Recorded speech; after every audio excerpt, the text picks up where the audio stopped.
Muy buenas tardes. Con la mayoría de ustedes nos hemos conocido, pero ahora nos vamos a presentar formalmente. Muchas gracias por esta oportunidad, gracias a Jen, gracias Chris y a todo el equipo por permitirnos hablar un poco sobre las estrategias públicos-privadas para fomentar el capital de riesgo en la región, que es un gran desafío que tenemos. Y para eso contamos con la presencia de Adriana Tortajada. Ella es CEO y Managing Partner de 1200 Startups. Venture Capital, VC. Que la idea es apoyar a startups, invertir no solamente en startups, sino en fondos, ahí nos vas a poder contar, que sean capaces de transformar la humanidad y de generar los cambios que hacen falta en la humanidad. Así que, pero ella tiene un pasado que ahora nos vamos a involucrar también en eso. En los últimos 20 años ha trabajado también en fondos públicos privados. Es una referencia en la región. Por eso también lo que le quería, disculpa con la poca antelación que te estoy avisando, pero vamos a hacer algunos cambios y la idea es que puedan preguntar también ustedes. Hay muchos líderes de organizaciones de Uruguay, de Paraguay. La verdad que es una buena oportunidad para que te hagan preguntas y que puede ser una conversación realmente y podamos aprender todos. Así que bueno, muy bienvenida y gracias por el tiempo. Muchísimas gracias, Pablo, y gracias por la invitación. Gracias, Cristina, por nunca perder la fe en mí. A Jen y GZ. Muchísimas gracias, Pablo. Bueno, genial. Como les decía, la idea de este panel primero es que pensemos cuáles son las mejores estrategias para financiar para mejorar y mejorar el capital de riesgo en la región desde esta estrategia público-privada. Pero lo primero que pensaba es pensar un poco en el contexto, ¿sí? Que conversemos un poco en el contexto, también que conversemos sobre esto de público-privado y después que puedas comentarnos un poco acerca del fondo en el que estás trabajando hoy y que está viendo futuro, ¿sí? Y a modo de contexto quería preguntarte, como para comenzar, ¿debe intervenir el gobierno en los ecosistemas para fomentar el capital de riesgo o es simplemente tiempo y esperar que eso se vaya resolviendo solo con el tiempo? A ver, Pablo, yo creo que es crucial que el gobierno intervenga. ¿Por qué? Porque es un tema de política pública. Porque es un tema de qué hace la política pública. Y yo que mi maestría la hice en políticas públicas y desarrollo sustentable, en el seno de la sociedad están los pendientes que tienes como actor de política pública. Tu qué hacer está en qué necesidades tiene la sociedad a la que le sirves, ¿no? Entonces, escuchando a la sociedad te puedes dar cuenta hacia dónde puedes enfocar los recursos que tengan mayor impacto en la ventana de tiempo que tienes. Porque los políticos y los gestores públicos tienen una carrera contra el tiempo. Tienen un periodo muy corto en el que pueden ejecutar sus planes y tienen que trabajar mucho con aliados. Entonces, el rol del gobierno es muy relevante, sobre todo como ese agente facilitador, como ese actor que pone a disposición de los que están jugando en la cancha las herramientas que necesitan. Entonces, para mí, la experiencia en las últimas 2 décadas, el ver cómo los diferentes gobiernos han entendido que su rol no es protagónico, sino es un rol de facilitadores, de articuladores, de agregadores de valor, de conectores. O sea, creo que el gobierno ha ido entendiendo poco a poco, en algunos países, y en otros no tanto, su rol, y que tiene diferentes agencias y diferentes recursos con los que jugar.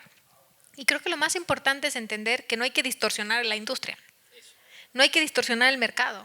La intervención de gobierno tiene que ir acompañada a cuál es el mandato que tiene cada una de las agencias. Hay agencias que tienen un mandato de educación y dan recursos no recuperables o a fondo perdido para producir ese impacto. Hay agencias que tienen un mandato de banco financiero y tienen que buscar retorno y tasas de interés y están regulados y tienen que buscar ese objetivo. Hay agencias que son reguladoras, hay agencias que son, ¿no?, promotoras. Entonces, cada agencia tiene recursos para hacer su misión. Y lo que nosotros entendimos muy bien, y yo puedo recomendarle a varios, es entender con qué piezas tengo para jugar y a cada uno de estos, y perdón que hagamos tantas analogías de fútbol, pero estoy con Pablo y no lo puedo evitar, es que cada uno tiene necesidad de chutar un gol, tiene una necesidad de medir su éxito, tiene ¿no?, resultados que entregar. Entonces, si nosotros entendemos cómo le ayudamos a cada actor a cumplir con su mandato, con su misión, a medir su éxito y a mejor promocionarlo más como un efecto multiplicador, creo que sí tiene que intervenir, pero desde la trinchera que cada uno, no reemplazando a nadie, no alterando la industria ni el mercado, sino jugando con las mismas reglas con los recursos que se tienen. No, bueno, es buenísimo, eso me lleva después a una pregunta que después vamos a conversar, es las buenas prácticas a nivel global, ¿no? Uno a veces piensa en cómo estimulamos el venture capital, cómo estimulamos la inversión de riesgo, y a veces queremos que sucedan cosas en nuestro territorio que no deberían suceder si tenemos buenas prácticas a nivel internacional. Entonces, o queremos forzar esas buenas prácticas, entender también cómo cualquier política pública que pongamos o que diseñemos tiene que estar acorde a las buenas prácticas internacionales para que suceda algo que tenga impacto.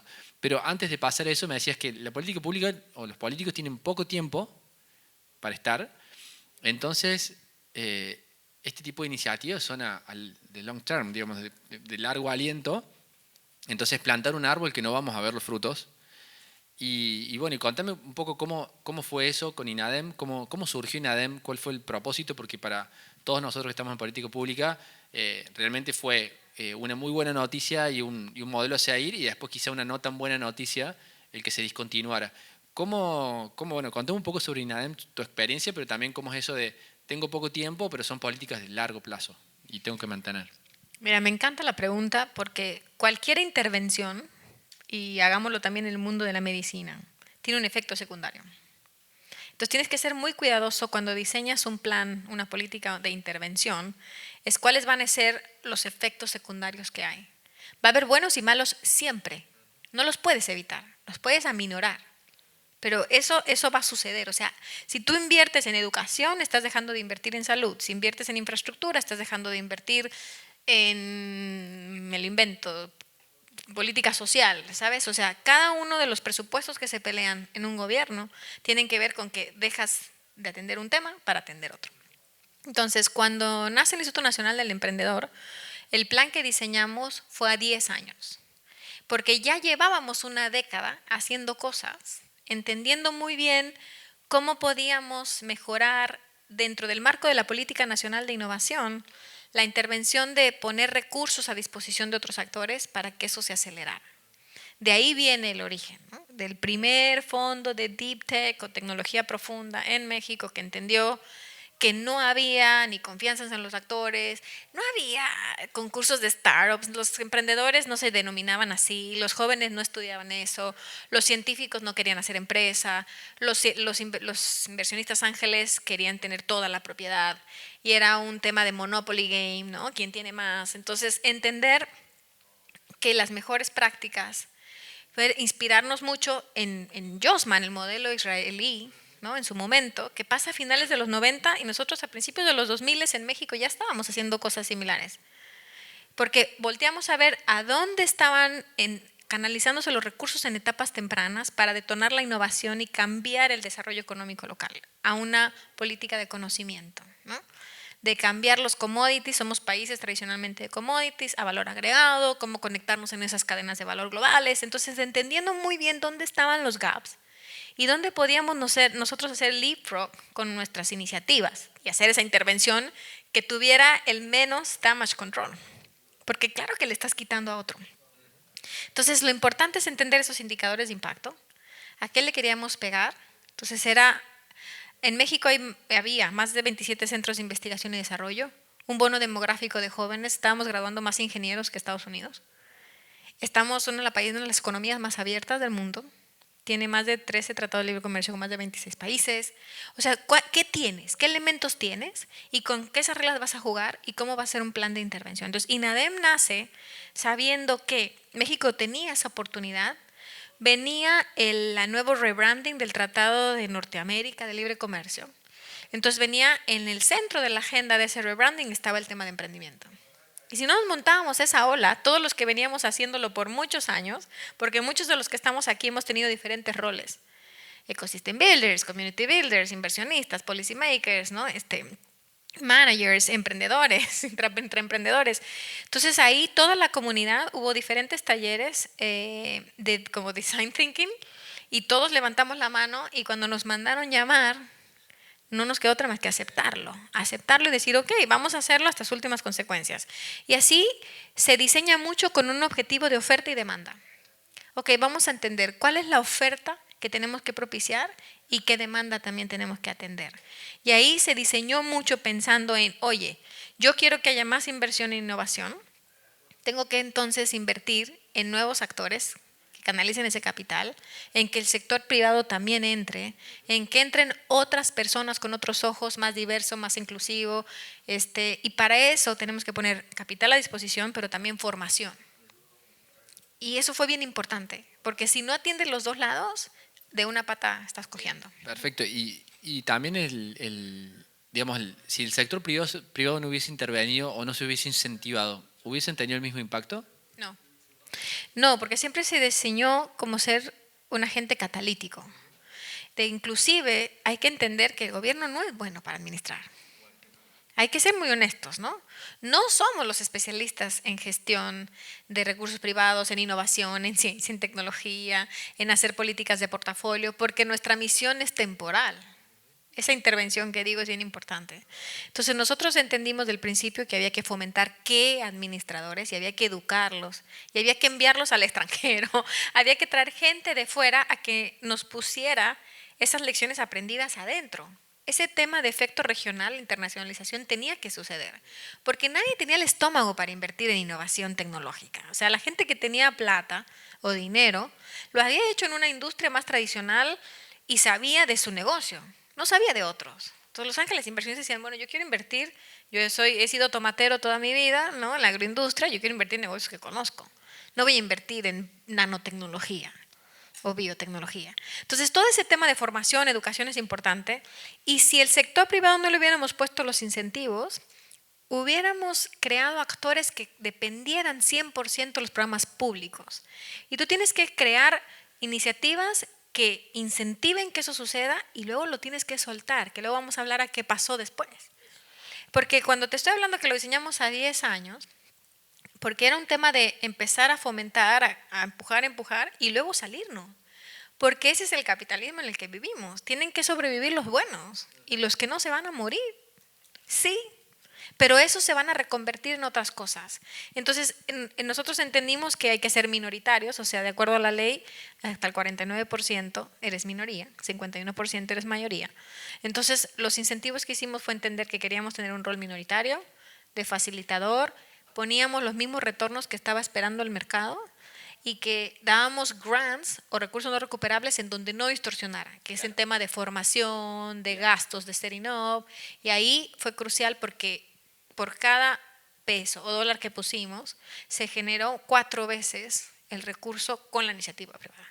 O sea, por cada dólar que puso el sector privado hubo... No, el sector público. El sector público, perdón, claro. Bueno, en mi vida pasada, hasta diciembre, fui director ejecutivo de la Agencia de Innovación de Córdoba. Hicimos una estrategia también de público-privada, invertimos en 74 startups y bueno, y ahí va atada la otra pregunta. La primera es que tuvimos muy buena tasa de evaluación de esas startups, o sea, aportamos un poquito más de 2 millones de dólares y la última evaluación dio más de 240 millones de evaluación de esa cartera. Y por otro lado, una tasa de mortalidad muy baja, ¿no? Generalmente hay como una métrica que dicen que la mayoría de las startups se mueren los primeros 5 años o los primeros 3 años y nosotros pasados los 4 o 5 años teníamos una tasa de supervivencia más del 80%. Pero ahí una trampa había, que nosotros sí o sí invertíamos junto al sector privado. O sea, el sector privado nos traía la startup a la cual nosotros coinvertíamos. Nosotros hacíamos un análisis, pero el que sabía, el sector privado. Y eso te quería preguntar, ¿el sector público, desde tu mirada, sirve para elegir startups, sirve para elegir ganadores? ¿O está bueno que ese rol lo tome el sector privado y ese es su aporte, su gran aporte? Mira, el sector público sirve para detonar emprendedores, para darles visibilidad y plataforma. No sé si para elegir, porque tiene que ver mucho con las reglas de operación que estableces. Y seamos honestos, todos los que hemos trabajado en el sector público, tú pones unas reglas y la respuesta se te la inventan y le dan doble vuelta y se disfrazan de lo que sea con tal de bajar el recurso público, ¿no? Entonces, es bien importante que en el diseño, nosotros teníamos un proceso de mejora continua, cada año mejorábamos las reglas de operación porque se nos colaban un montón de goles, nos metíamos autogol sin quererlo proponer, porque poníamos ciertas reglas y se reinventaban otros, ¿no? Entonces era muy interesante aprender cómo el ciudadano es capaz de reconvertirse y disfrazarse. Pero yo creo que es bien importante que en esos diseños tengas esta parte de qué va a pasar después, qué va a pasar, cómo lo van a comprobar, cómo se van a dar cuenta y no pulverizar el recurso.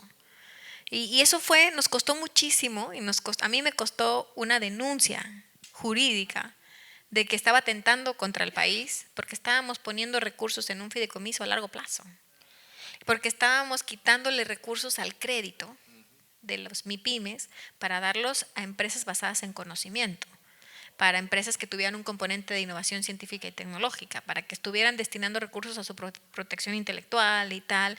Entonces, fuimos muy buenos en detonar más de 1,000 proyectos basados en ciencia y tecnología, que la tasa de supervivencia no medíamos justo la retención de sueldos, el nivel alto de ingresos, el intellectual property, la retención de talento. Toda la comunidad de mexicanos en el exterior los retrajimos para que asesoraran estas empresas, el conectarse con la diáspora, que ya lo decían en otros paneles.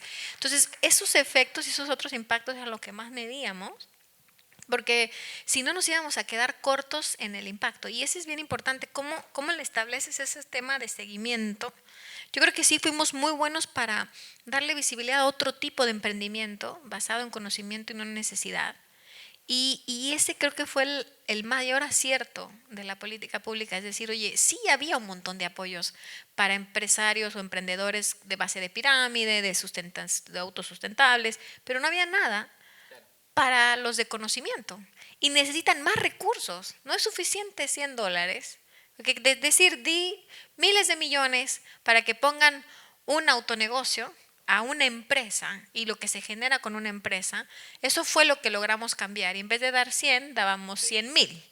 ¿No? Entonces, el efecto multiplicador y el impacto era mayor. Y yo creo que ahí el gobierno es muy bueno para eso, pero para los temas de inversión es otra cosa. Eres muy bueno para fomentar, promocionar, difundir, seleccionar, facilitar, pero para invertir hay que ser inversionista. Clarísimo. Y otra cosa me acordaba, que me acuerdo de alguna conversación con algún ministro que me decía, por cada startup que ustedes invierten $100,000, yo podría dar a 10 emprendedores $10,000 a cada uno, emprendedores productivos. Entonces, ¿cómo está relacionado eso también a la cabeza de los tomadores de decisiones que entienden que necesitas otros números, otro riesgo y que estás jugando otro partido que es distinto, ¿no? Que generalmente no compite con un crédito, son instrumentos completamente diferentes. ¿Y qué le faltó? Yo de las conversaciones que he tenido con algunos actores del ecosistema mexicano, que por cierto es súper grande y un ecosistema muy vibrante, ¿qué le faltó al sector privado? Porque todos se lamentan de que no continúe el INADEM. ¿Qué le faltó para defenderlos? ¿O qué le faltó? ¿Qué pasó ahí en el medio que no se pudo mantener? Mira, me encanta que lo digas y Liliana no me dejará mentir que está por acá, que es compañera de batalla. No estaba esa pregunta. No estaba esa pregunta. Sí, pero está buenísimo, porque es verdad, cuando nace todo este tema INADEM, nace porque el propio ecosistema levanta la mano en la transición y propone, y muchísimos actores participaron en esos talleres, como te digo, y a algunos nos tocó tomar un rol protagónico, otros más de articuladores, pero todo el mundo agarró su rol con responsabilidad y lo llevamos, ¿no? Cuando pasa el cambio de administración, yo solo leí un artículo, Pablo, en el periódico que defendía el INADEM. Uno. Estamos hablando de la segunda economía más grande de Latinoamérica, donde habíamos invertido el 70% de recursos en no solo emprendedores mexicanos, inclusive tanto en los fondos como en los emprendedores, invertimos en fondos internacionales, en fondos que habían estado en el programa Kaufman conmigo en Estados Unidos, en emprendedores extranjeros, ¿no? Haciendo sus programas de soft landing, tuvimos un programa de startup visa, sacamos a gente en migración porque los estaban regresando, o sea, hicimos una cantidad de movimientos y cosas que tanta gente se benefició, y a la hora que tuvo que sacar, ¿no? Ponerse la camiseta y sacar la casta, nadie nos defendió. Y es muy doloroso que la sociedad no se apodere de sus programas y diga, yo necesito que esto siga existiendo porque todavía no tengo tiempo de demostrar el resultado. Yo siento que si INADEM hubiera trascendido una administración más, solo continuando, yo no digo que siempre tienes que estar inyectando, hay que darle tiempo que esas cosas maduren y hay que por eso son los plazos que decíamos al principio, ¿no? Entonces fue muy doloroso que muy pocos actores levantaron la mano y decir, oye, sí, hubo cosas perceptibles, hubo cosas no buenas, Pero hay cosas muy rescatables y desde la iniciativa privada podemos vigilar que eso suceda. Porque estaban en las tomas de decisiones. Todos los órganos de gobierno que teníamos, nosotros nos encargamos de traer siempre iniciativa privada. Gente del sector académico, gente del sector de inversión, gente para que fuera el chaleco antibalas y que las estrategias funcionaran y siguieran subsistiendo. Y muy poca gente defendió el INADEM. Y se quedó el sector empresarial sin ningún brazo de apoyo para todo, me refiero para todo, no solo el emprendedor innovador, el empresario, la MIPYME, se quedaron con pocos garantías para los créditos PYME, se quedó sin política industrial el sector financiero, sin política nacional de innovación, cambiaron el Consejo Nacional de Ciencia y Tecnología y dejó de invertirse en ciencia. Entonces, a mí me parece que el sector empresarial, privado, las ONG, los organismos empresariales tendrían que ser más activos y levantar más la voz en defender los instrumentos que les son útiles y con resultados, ¿no? Con datos duros, con reportes. Y eso creo que INADEM le faltó concluir con un reporte realmente de entregables, porque además le pasamos las herramientas a un montón de países. Se empezaron a generar fondos de fondos en Argentina, y me tocó estar ahí, y en Chile, y en Perú, y en Colombia. Ya se venían haciendo iniciativas, empezamos a trabajar más en red. La Alianza del Pacífico empezó a tener una visibilidad impresionante. Y después nosotros trajimos a la OCDE para hacer estudios, a la CAF, y ya nadie tomó la estafeta. Ahora creo que está sucediendo, que hoy la iniciativa privada se dolió tanto de no tener una plataforma que hoy están saliendo iniciativas muy potentes desde el seno de la sociedad para volver a poder empoderar el tema de emprendimiento, innovación e inversión. Bueno, en Argentina pasó algo similar con el FONSE, con el Fondo de Fondos. Yo estuve ahí. Los últimos 4 años se descontinuó y toda esa iniciativa que se venía trabajando, que incluso se pensó en una ley de emprendimiento que no solamente contemplaba las SAS, sino que también contemplaba el FONSE, el Fondo de Fondos, justamente decir, bueno, si ponemos este fideicomiso por ley, no nos va a tocar el próximo gobierno, y sí lo tocaron, sí lo rompieron, y es una pena porque uno necesita el tiempo, como decís vos, para mostrar resultados intermedios, y bueno, si un VC necesita 7 o 10 años, ¿cómo un gobierno o una política de Estado de este tipo no va a necesitar eso también? Antes de pasar porque me gustaría que también pregunten, no sé si hay alguien que tiene alguna inquietud, me parece que Flavio podría ser, Juan también, pero una cuestión que, bueno, se me ocurren varias, pero de la experiencia que... ¿Cómo? Sí, dale, porque pregunten, sí, obvio. Vení a hablar acá, porque estamos en stream. Y otra cosa, si quieren hacer así breve, onda, presidente Dani, y así está bueno para que breve sepa. O Pablo los presenta también. Claro. No, está bien, una pregunta de acá. ¿De qué organización está bueno para...? Flavio Callafa, presidente de ANI, que es la Agencia de Investigación e Innovación de Uruguay. No, mencionaste el ROI del I+D+I, que es un tema clave, y es lo que hace, por un lado, que sea necesaria una política de Estado, o sea, política que trascienda gobiernos para que esperar a que esto florezca, porque es una inversión de largo plazo. Pero por otro lado, desde mediados del siglo XX, que sabemos que es lo que genera crecimiento económico y países desarrollados, no como... Correcto. Digamos, ¿qué lecciones sacaste de eso? Si sacaron alguna lección del tipo, ¿deberíamos haber demostrado mejor esto?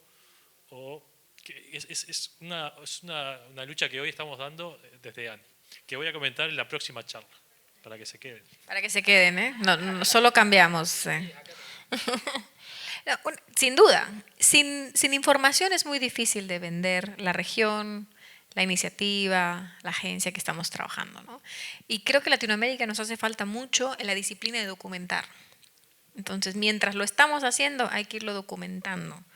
Y por eso nosotros trajimos gente de mucho calibre, organizaciones multilaterales, internacionales, para que hablaran por nosotros. Porque no era lo mismo que México hablara bien de México, a que viniera la OCDE y evaluara los ecosistemas de la región y sacara una fotografía de hace una década, otra década, lo mismo la CAF, la Banca de Desarrollo Latinoamericana también, el IDB Lab está haciendo diferentes cosas. Entonces, lo que aprendimos, inclusive toda la estrategia salió de un proyecto pro bono con A.T. Kearney, con una firma privada. También se pueden hacer ese tipo de alianzas, pero es súper importante tener alguien de renombre que resuene, que te ayude a darle como un sello de aprobación, un rubber stamp a lo que se está haciendo, que hay unos ojos frescos documentando, pero hay que meterle recursos al tema de documentación. Y hoy tenemos muchos mejores frameworks con todo el tema de medición de impacto, de cualquier vertical que nos querremos encontrar, para poder entonces ayudar a traducir al concepto que ese gobierno o esa administración o ese actor hoy le parece más relevante. Entonces yo creo que si nosotros tenemos esta disciplina, podemos trascender estos retos, que lo logramos hacer, yo les estoy hablando de 2 décadas, fueron 4 administraciones diferentes, de diferentes partidos. Hasta que llegó un partido que de verdad ese no era la prioridad de su agenda. Pero creo que si los interlocutores que se quedaron hubieran tenido más información y más herramientas, hubieran podido defenderlo, venderlo mejor, adaptándose al discurso de prioridad. Hay que adaptarse. Como buenos vendedores en este ecosistema, hay que cambiar el storytelling y adaptarnos a lo que nos están pidiendo. Entonces yo creo que sí, ese sería para mí un gran factor, digamos, trascendente y de cambio que podía haber hecho que subsistiera esta iniciativa, como hoy lo están replicando otros países, y muchos de los que participamos hoy nos hemos dedicado a correr la voz y estar, ¿no?, giving back para que pueda volverse a replicar. Muy bien. ¿Alguna pregunta más? O vamos? Ahí está. ¿Llama? Por ahí el micro, permíteme. Sí, porque como lo están grabando para que se escuche. Yamandú Delgado, de la Agencia Nacional de Desarrollo también de Uruguay. Y siguiendo en esa misma línea, si interpreto bien hacia dónde vas, como que hay algunas insinuaciones de que la evaluación y monitoreo pueda ser también público-privada, si hay iniciativas en ese sentido, y si puede de alguna forma ese encare complementario sustituir quizás carencias que sean llevadas solamente desde el lado público de la evaluación y monitoreo. 100%. Debe ser público-privado, porque esas son las diferentes actores que tienen más credibilidad. Y siempre es muy bueno que alguien hable bien de ti que tú mismo de ti. Entonces, si logras hacer ese tipo de alianzas, y para eso hay un montón de recursos de cooperaciones multilaterales, internacionales, fundaciones, concursos, para mí es la mejor herramienta para poder empezar a entregar resultados y medirse. Y la verdad que muchos organismos, y aquí está Ceci de PRODE, lo hemos hecho por muchos años, simplemente para poder entre todos comunicar mejor qué estaba pasando. Pero sin duda en eso se pueden conseguir muchos recursos privados para que el sector público también pueda tener mayores estudios, mayores acervos y mayores plataformas para comunicar lo que está haciendo y que se trascienda. Porque yo no puedo creer que después de 2 décadas no tenemos una plataforma que muestre todas las diferentes iniciativas que hemos hecho, excepto que tengamos todos compartir nuestro WhatsApp group y a través de Cristina nos conecte a todos y estamos en este foro, ¿no? Entonces es impresionante que tendríamos que ser más digitales en el siglo XXI. Sí, y que después la tasa o el costo marginal de sumar nuevos programas o nuevas iniciativas es muy bajo. O sea, el esfuerzo va a ser al principio, después tendremos pocos programas o iniciativas para sumar. No sé si alguien tiene alguna duda más o alguna pregunta, algún comentario. Bueno, así. Víctor. Yo solo rápido. Con el experimento mexicano que a mí me tocó del lado de ser incubadora de alto impacto, el aprendizaje es que no democratizamos la apropiación. Y entonces los instrumentos no le llegaron al psiquis de las personas de decir, esta política trasciende porque genera legado. Y ahí creo que la gran deuda del experimento mexicano es cómo financieramente educar a los actores democráticamente, toda la base que no se ve beneficiada en la primera capa, sino en la segunda, una vez que esas empresas hubieran madurado, esos instrumentos hubieran generado su valor para que entendiéramos todos en el conjunto por qué esos instrumentos se necesitan 20 años. No es un tema de un ciclo electoral 6 o 4 años. Es 2 o 3 ciclos. De otra forma, la madurez no te va a alcanzar para que puedas entender dónde está la evidencia de eso, en las industrias, en la manufactura, en la tecnología. Y la otra es, la innovación abierta creo que es otro vehículo que está descuidado, porque las organizaciones, las empresas deben de meter más el hombro en este tipo de instrumentos. están todos esperando que el gobierno genere la palanca de cambio y en este momento yo creo que por sentido de urgencia es la empresa la que tiene mayor partida en este momento. Y sabes, me gustaría sumar, súper buen punto, Vic, y es súper importante también que todos los actores tengan una voz y se mida y estén visibles y estén presentes. Y, por ejemplo, los estudios que dieron pie a todas estas investigaciones y estos programas, veíamos cómo las economías, independientemente si eran desarrolladas, emergentes, dónde estaban poniendo sus recursos públicos para detonar un ecosistema de emprendimiento, innovación e inversión. Y fue sorprendente ver que los programas llevaban 3 décadas. O sea, vean los cambios que ha pasado en 2 décadas en Asia o en ciertos países que en 2 décadas salieron porque su política pública continuó, porque tenían muy claro el horizonte.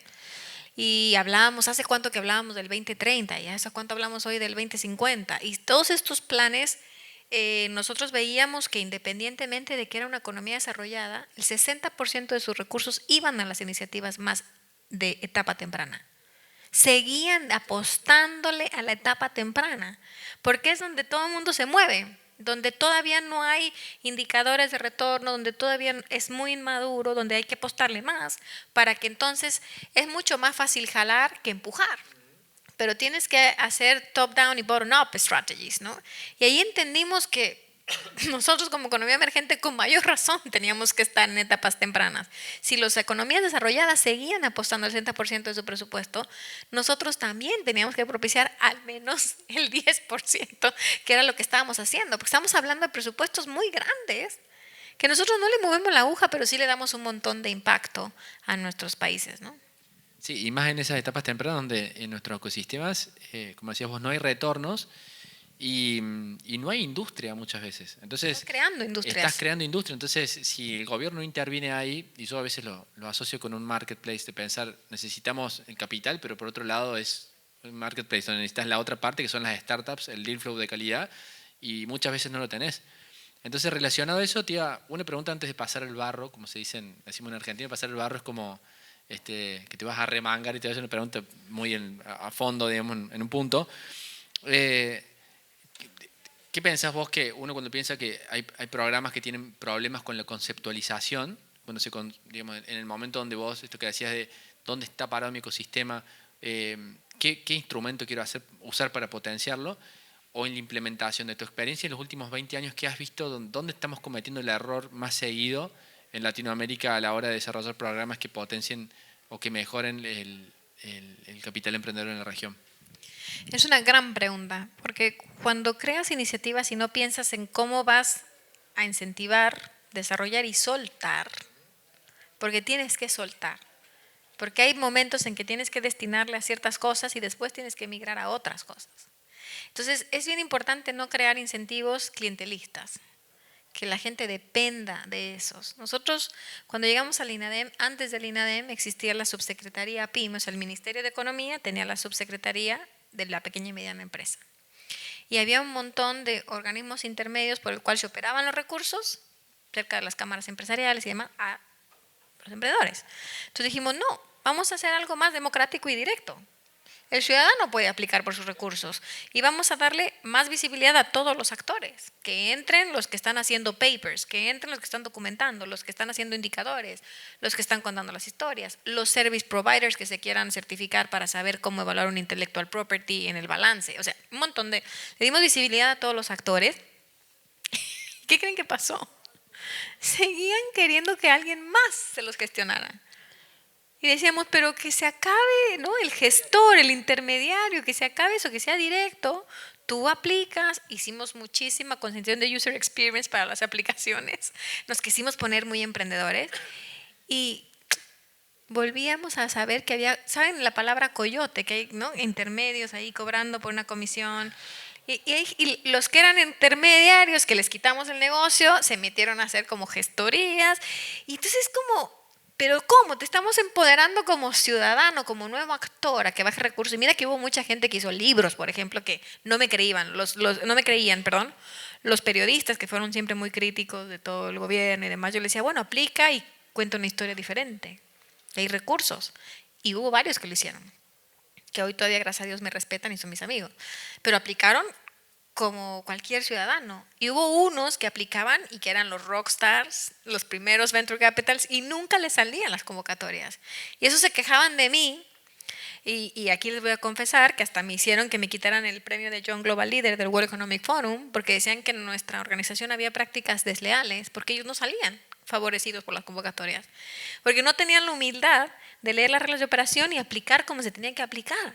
Nada más, era eso. No podías meter un PPM, que para que no esté un Private Placement Memorandum, en una convocatoria de gobierno. Tenías que por lo menos adaptarla un poco para que el sistema te pudiera evaluar. Era nuevo todo y había que adaptarse un poco, ¿no? Y hubo gente que tenía unos egos de ese tamaño y yo acababa siempre recibiendo todos los golpes.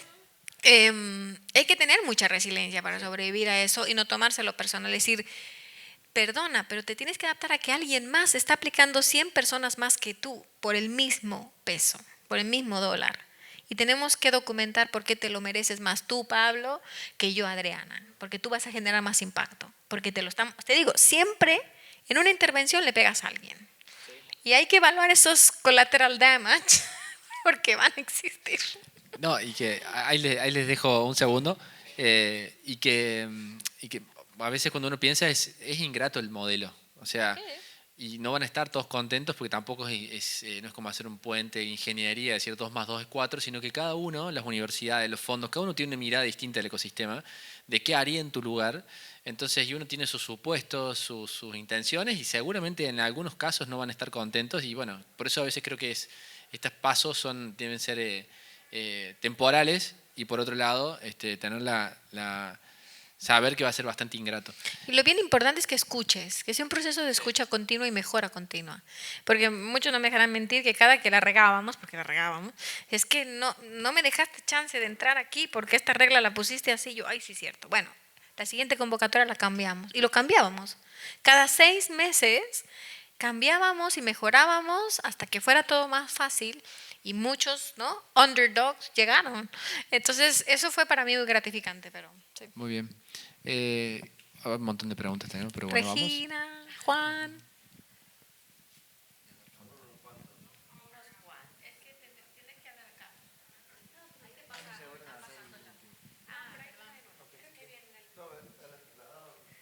Es todo un caballero. Buenas tardes. Mi nombre es Alma de Fundación Comunitaria. Tengo 2 preguntas.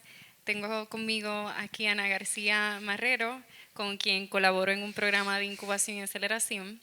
El rol de Fundación Comunitaria precisamente es atraer el capital para invertir en las incubadoras comunitarias que están haciendo el trabajo. Entonces, ustedes hablaban que el gobierno no es precisamente el mejor para seleccionar, pero algunas veces es un poco difícil, en mi caso, que soy la intermediaria, en explicarle a los donantes privados que el empresarismo no tiene ¿verdad?, un orden específico, que las incubadoras comunitarias tienen su propio estilo de trabajo. Imposible yo pedirle a otras incubadoras que trabajen de la misma forma que Ana. Entonces, un poco quería saber cómo ustedes han trabajado el tema de explicar, ¿no?, a esos donantes o empresas privadas que pues, hay que tener un poco de flexibilidad si se quiere aportar a toda la innovación. Y por otro lado, en el caso de Puerto Rico, pues ustedes saben que somos colonia. Hay mucho resentimiento en las comunidades por el abandono de Estados Unidos. Luego de los desastres, nuestras comunidades dijeron, vamos a salir adelante solas, sin el gobierno de Puerto Rico o sin en el gobierno de Estados Unidos, y hay resistencia a la colaboración. Porque, ¿verdad?, pues ya estuvimos solas rescatándonos las comunidades a nosotras mismas, porque ahora el sector gubernamental, privado o tercer sector quieren venir a colaborar. Entonces, ¿cuáles también han sido las estrategias para trabajar en conjunto con las poblaciones vulnerables que ya están empezando a crear un poco de resistencia, a pesar de que sea para invertir capital en ellas? A ver, intento responder, porque son 2 preguntas complejas, pero la primera, yo no decía que el gobierno era malo para seleccionar, sino teníamos una labor de promotor, dar visibilidad, difusor, no para tanto para inversión. ¿no?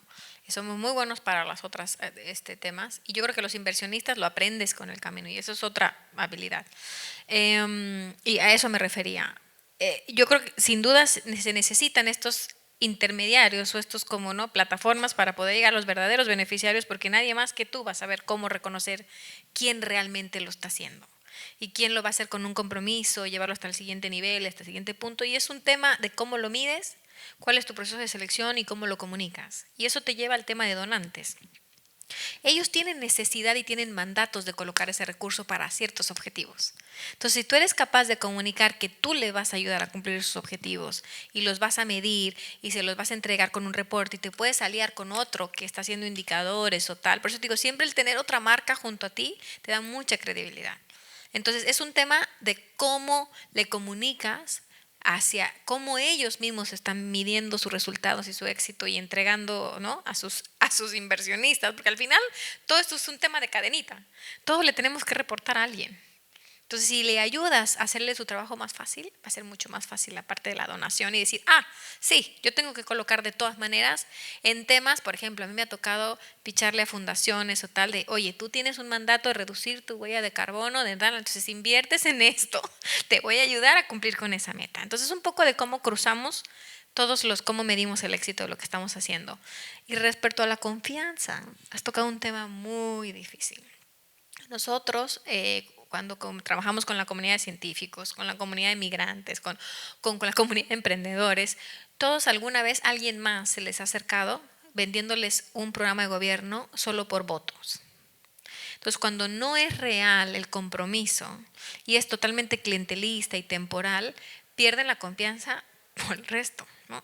Son comunidades que decimos en México han estado muy vacunadas, muy lastimadas, los han utilizado para ciertos fines políticos y no para realmente su beneficio. Entonces, si tú lo estás haciendo de verdad con motivación y puedes conseguir que haya como cosas a más largo plazo y lo comunicas, y la construcción de confianza se hace yendo a las comunidades y siendo ese interlocutor con los otros actores. Es casi una vocación, es un mandato de vida, pero sí se logra con mucho tiempo recuperar la confianza de esas comunidades que no han tenido la respuesta que esperaban o se han sentido abusados en un momento.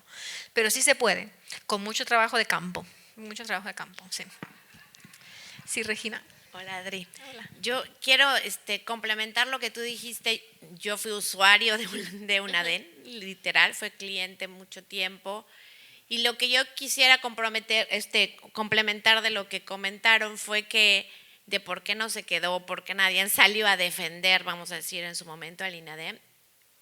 Bueno, yo vivo en Mérida, o sea que estamos hablando en la parte del sureste de México, y era una disparidad entre lo que era Ciudad de México capital y la provincia, vamos a decir, sí. Vamos a hacerlo así.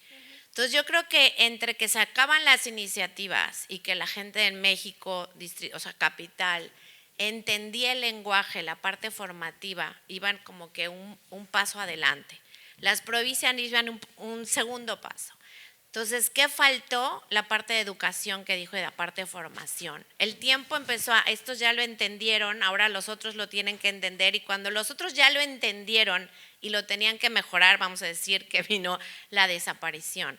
Entonces, ¿por qué? Entonces, en algún momento era una carrera contra el tiempo, sí. Porque era una carrera entre que tengo el recurso, pero no entiendo bien de lo que me están hablando, porque el lenguaje era un lenguaje muy diferente. Entonces yo creo que en ese momento la gente no pudo defender en algunos actores porque la realidad es que como tenían o los coyotes o los otros gestores, o los gestores, pues no terminaban de entender realmente los puntos finos de mucha terminología. Entonces faltó, yo creo en algunos actores faltó que realmente adoptaran los conceptos bien para poder defender. Eso es lo que un poco la opinión. Juan. Bueno, ¿qué tal, Pablo y Adriana? Ya les entrevisté largamente durante esta jornada justamente por este tema, así que, pero de todo modo me surgió nueva duda en función a lo que comentaron, el tema de la apropiación privada. En Paraguay hay un proceso que me preocupa lo tremendamente similar que está haciendo con lo que vos contaste, Adriana, porque justamente en la última campaña presidencial uno de los puntos se basó justamente en si era necesario no mantener al CONACYT o que se cierre, con así que nuestro Consejo de Ciencia y Tecnología. Y una campaña terrible que se usó es el tema de los famosos extremos, izquierda, derecha, todo lo que hay ahora, ¿verdad? En esa línea. Y también el tema de la Dirección de Emprendedurismo, que me toca estar al frente hace poco menos de 4 meses. Existe la ley del 2016, que creo que, según lo que he hablado con algunos referentes acá en este evento, es una de las pocas leyes que establece la conformación de que se debe conformar un fondo de capital semilla, un fondo de capital ángel y de capital de riesgo, que hasta ahora no existen, pero que nadie del sector privado como que le preocupa demasiado o no se ha visto un movimiento grande como para empujar o presionar al sector público para que eso se conforme, ¿verdad? Y me llama mucho la atención eso, ¿verdad? Como es que casi están por cumplirse 10 años la ley y todavía no hemos visto un gran movimiento privado para empujar presión para que eso salga, ¿verdad? Entonces, la pregunta específica en función a eso que te comento les comento a ambos, o sea, ¿cómo haces para que vos dijiste una parte de tu presentación, para que el sector, generar esos incentivos del sector privado como para que se apropie más? Vos dijiste que hay que hacer incentivos, ¿a qué tipo de incentivo te referís para el sector privado como para que se meta de lleno esto y que lidere? Porque yo creo que el sector privado debe liderar este tipo de conversaciones por la temporalidad de los gestores públicos, ¿verdad? Entonces eso es mi consulta a los dos y bueno, seguiremos hablando con los dos. Claro que sí. A ver, un tema muy rápido es que ¿cómo mide el éxito el empresario? Por retorno. Tú le tienes que pegar al bolsillo. O sea, si realmente quieres que la iniciativa privada se involucre, y luego contamos el chiste de los huevos con tocino, quién se involucra y quién se compromete, si el huevo, el cerdo o la gallina. Pero si tú realmente los incentivos que nosotros entendimos muy claro, y eso a través de nosotros haber sido inversionistas y entender los puntos y haber sido coinversionistas por una década, es que había que topar el rendimiento. El recurso público tiene un costo, el costo del valor del dinero en nuestros países. Y con eso, si ese recurso iba a ser destinado a un fondo perdido o un subsidio o no reembolsable, ese es el costo. Si tú ya estás recuperando ese costo como sistema, tú ya cumpliste con tu misión. Si lo que suceda por arriba de eso se lo das de incentivo al inversionista, para el fund manager le incrementas su DVPI, su retorno, para el inversionista también, porque le disminuyes el costo del capital y el costo de oportunidad.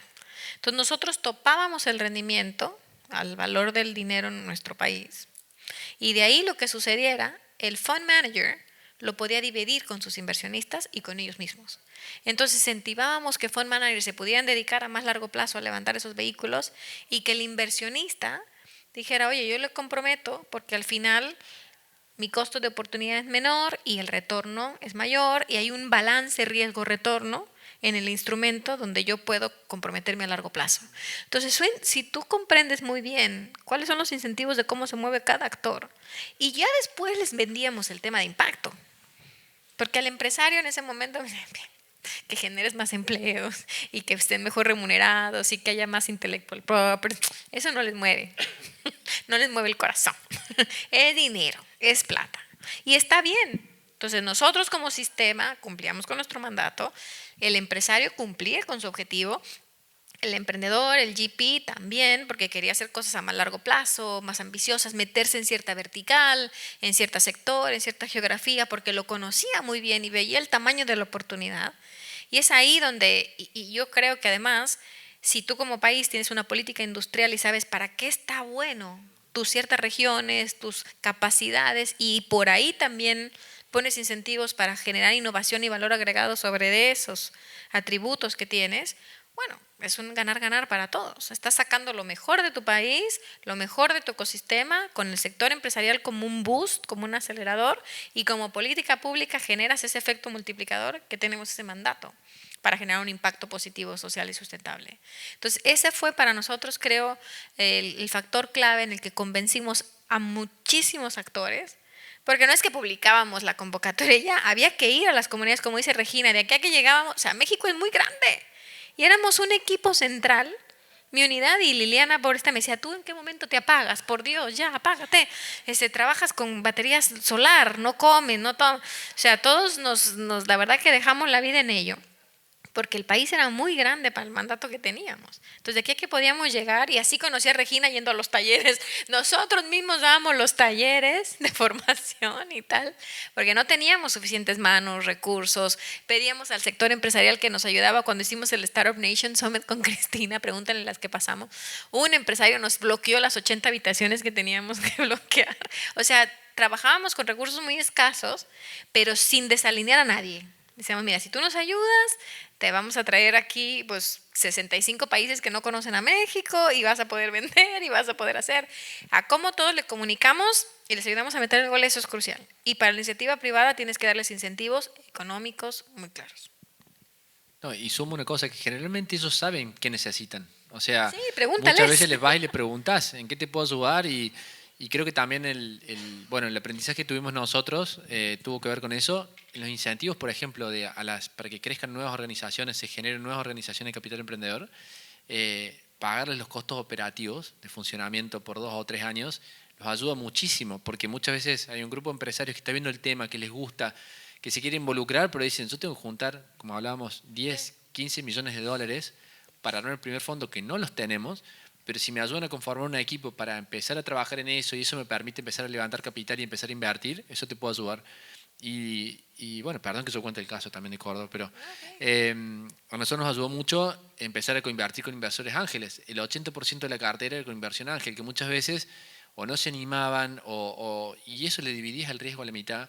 El emprendedor podía tener, nosotros hacemos 1 a 1 también, y además le financiábamos una organización que los ayude, si eran inversores primerizos, en esos primeros pasos. Entonces una aceleradora, una incubadora, los ayudaba esa nueva pareja de inversor ángel emprendedor a transitar esos primeros 6 meses. Y eso es plata. O sea, todo eso son incentivos que los va animando a tomar el riesgo. Fíjate que tocaste un punto muy importante. Todos están familiarizados con la famosa curva J de desarrollo de un negocio, ¿no? Donde está por debajo del punto de equilibrio, está el Valle de la Muerte, y sales ¿no? después del punto de equilibrio y escalas. Nosotros lo que hicimos fue mapear qué agencia estaba en cada etapa de desarrollo de la curva J. ¿Quién invertía en el punto 0 o -1 para desarrollo? ¿Quién invertía en las partes iniciales? ¿Quién daba subsidios? ¿Quién daba programas? ¿Quién daba formación? Y los empezamos a mapear y hablamos con todos ellos y decir, ok, si tú le llamas a tu programa Última Milla, yo le llamo así Milla, yo le llamo Capital y todos nos conectamos, vamos a tener una cadena de valor donde vamos a poder generar mayor efecto multiplicador de tus recursos. Entonces, hacer ese mapeo y conectarnos no es tan difícil, pero se requiere voluntad y hay alguien que tiene que ser el agente de cambio promotor, ¿no? Pero eso es bien importante porque así le dimos visibilidad a todos los recursos que había y en ese momento había más de 400 incentivos en todo el país para los temas de emprendimiento, que si de mujer, que si de género, que si de color, que si de sabor, que si entonces dijimos, bueno, vamos a conectarlos todos, ¿no? Está muy bueno. Y pensando en esto, en las buenas prácticas, y la otra vez leía que en el libro de Joseph Lerner, que decía que un ecosistema se consolida cuando hay inversores extranjeros que vienen a invertir en tu ecosistema. ¿Vos estás de acuerdo en eso? Porque muchas veces uno ve que, bueno, hay ecosistemas y dice, voy a armar un fondo e invitar a inversores extranjeros y a veces poner un poco el caballo delante del carro. ¿Qué opinas vos de esa definición? De un ecosistema consolidado es porque tiene suficientes buenas prácticas como para que vengan inversores extranjeros. Es que lo decíamos hace un momento entre nosotros, ¿no? A veces no hay ese factor de confianza entre nuestro propio sector empresarial. Entonces, la mayoría de inversionistas que yo hoy estoy pichando en mi fondo me dicen, es que yo no invierto en Latinoamérica. Y yo, ¿pero estás en Latinoamérica? Y yo, no, sí, yo invierto fuera de Latinoamérica. Y yo, ok, pero hay un tema de diversificación y giving back. Entonces, cuando un extranjero venía a invertir en tu país y cuando un emprendedor venía a pichar por qué quería emprender en tu país, el resto se quedaba como con FOMO, ¿no? ¿Cómo este español viene aquí? ¿Cómo este francés, argentino, se casan con nuestras mujeres? ¿No? Entonces empieza un FOMO ahí. Sí, exacto. Entonces empieza un FOMO ahí terrible. Y te juro, nosotros sin proponerlo, o sea, antes de que Josh Lerner lo escribiera, que Josh Lerner nos ayudó en los primeros foros de Capital Emprendedor, lo empezamos a ver porque es un fenómeno que sucede en todo el mundo. El tema de movilidad y de migración lo hemos vivido todos nosotros, toda la vida, por eso, porque las generaciones van y buscan hacer la América, los europeos, no hacer Norteamérica, en fin. Entonces, ese fenómeno de migración y tal es porque estás observando y aprendiendo cómo hacer cosas y tu talento, tus atributos son más valorados en otra región que en la tuya propia. Entonces, nosotros nos pusimos como mandato en el tema de Venture Capital ir por fund managers que quisieran explorar la región y les dábamos un incentivo de decir, oye, por cada $1 que tú inviertas, yo te doy 2. On a best efforts. Porque en la industria de inversión no se puede obligar a nada. Todo es voluntario y de las mejores, ¿no?, prácticas. Entonces les hacíamos firmar un side letter on a best efforts para no distorsionar, porque no los podemos obligar. Si no había buenos deals, tampoco queríamos perder la plata. Entonces, el 70% de las inversiones de Mexico Ventures fueron en GPs extranjeros que vinieron a México, hicieron sus fondos, se asociaron con otros GPs locales que tenían un pavor de hacer un fondo porque no lo habían hecho antes. No es lo mismo invertir entre tus amigos o invertir tu dinero con los negocios de tu familia y tus primos y tus amigos, que salir a buscar dinero, que salir a buscar de otros. Entonces, ahí empezaron a quitarles ese miedo y de los emprendedores, el 80% de las empresas en las que invertimos eran extranjeros. El 80%. En la primera, en Mexico Ventures 1. Ya los siguientes empezó a haber ya un balance, cuando nace INADEM empezó a haber un balance, pero por eso tuvo una ola de pasar de 4 fondos a 45, porque empezaron a ver que esos 4, 8 o 10 fondos primeros eran extranjeros. Claro, y ganaban plata. Además. Y ganaban plata, sí. Se nos fue el tiempo. No sé, Joder. me quedaron todas las preguntas que tenía anotadas. Estaba Apague la pantalla que dice 0. Apaguen Ya la nos luz. dio un Ahí minuto está. más. Bueno, mira. nos queda un minuto, pero me gustaría que Gracias. hables de tu fondo, porque me encanta la estrategia que invierten en fund managers, pero también en startups, que es en Latinoamérica. Contame en qué estadio está y me encantaría saber un poco de eso también. Que una parte de la conversación iba a ser sobre eso, pero nos quedó un minuto. No, está bien, pero encantados de continuar la conversación. 1200 BC nace con este concepto del tiempo. Cuando su reloj cambia a las 12:00 horas es un nuevo inicio, un nuevo comienzo. Y para nosotros construir una plataforma híbrida significaba poder invertir en la oferta y la demanda. En poder buscar esos mejores fund managers que con muchas cicatrices y lecciones aprendidas estaban desarrollando sus iniciativas de inversión en etapas tempranas que sean capaces de generar mucho valor y ser un magneto que atraiga a los mejores founders. Porque los mejores founders hoy tienen el sartén por el mango. Eligen con quién se quieren asociar. Ya no están solo en este tema de quién más me puede invertir. Hoy hay un apetito por la región, hoy hay un apetito por el talento es global, las plataformas digitales nos han permitido cambiar los atributos de marca de la región y los buenos inversionistas están buscando a los mejores founders y los buenos founders a los buenos inversionistas. Entonces, por eso invertimos el 60% en fondos, 40% en directos, fondos en etapas tempranas, fondos entre 20 y 100 millones de dólares, que estén en toda la región americana, o sea, podemos invertir en Norteamérica y Latinoamérica, y en directo invertimos en series A, series B, todo dentro del espectro de innovación. ¿Qué quiere decir? Que invertimos desde TechBase, Tech Enablers y Deep Tech en todo el continente americano para generar un efecto cross-regional, porque creemos que ahí viene el alpha return. Y también de invertir en fund managers indirectos, esta mezcla de tiempos y calendarios nos va a permitir llegar a producir ese retorno buscando las soluciones tecnológicas a los grandes problemas que nos adolecen en nuestra región y que sin duda son de escala global.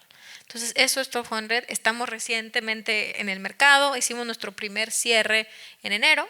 Estamos empezando a hacer colocación, nuestro tamaño objetivo es 100 millones de dólares, llevamos apenas un cuarto, así que cualquiera que se quiera sumar a nosotros, bienvenido sea. Con razón, veía tantos emprendedores ahí dando vueltas. ¿Dónde está Adriana? ¿Viste? Ese es el tema, que creen que tenemos dinero. Bueno, muchísimas gracias por tu tiempo. Para mí fue una hermosa conversación y gracias. La verdad que súper interesante todo lo que pudimos hablar. Espero que para ustedes también. Muchísimas gracias. Muchas Pablo. gracias. Gracias a todos. Gracias.